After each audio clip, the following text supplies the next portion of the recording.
I'm going to use a zoomed in view of these blocks of wood to share some sanding concepts with you. So let's take a closer look.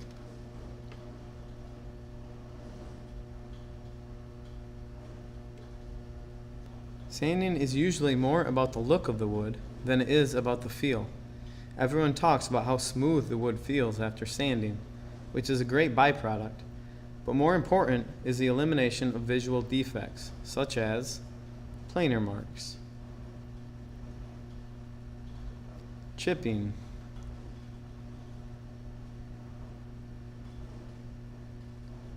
blade marks,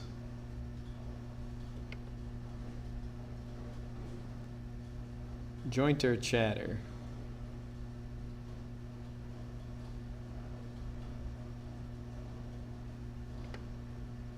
glue spots, scratches,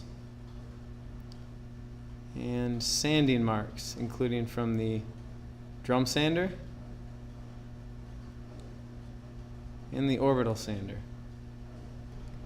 Defects can be eliminated in a timely manner.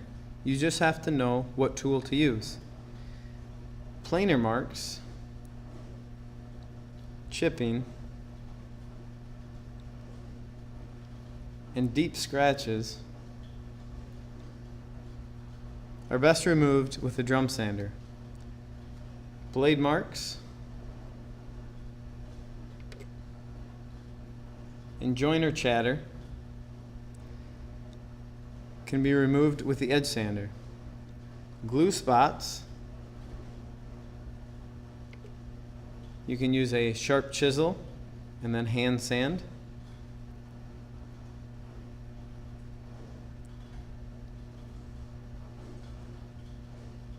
Drum sander scratches need to be removed with an orbital sander, and orbital sander scratches need to be removed by hand sanding in the same direction as the grain. There are almost always some planer marks on your board, whether you see them or not. Thus, all surfaces should see the drum sander at some point. There are almost always some blade marks or jointer chatter on the ends and edges of your board. Thus, all edges and ends should see the edge sander at some point. Scratches and glue marks are always a pain. The key with these two is to be preventative. Be careful with your parts and don't just set them anywhere. When gluing sanded parts, be careful where you touch with your gluey fingers and be careful how much glue you use. Our drum sander has 80 grit on the first drum to eliminate defects and 120 on the second drum to make your board come out nice.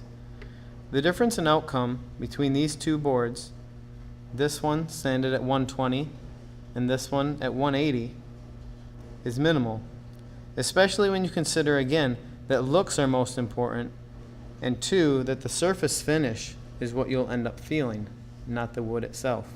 So after going through 120 in the drum sander, you could be done sanding, except usually you have some funky grain that highlights the straight lines of your drum sander. Thus, after the drum sander, you should hit the straight line areas using 80 grit in the orbital sander, and then go over everything with 120 in the orbital. The last problem is that the orbital sander tends to leave pigtails. Solution? Hand sand with 120 on a block of wood in the same direction as the grain pattern. Follow these concepts and your sanding will turn out great.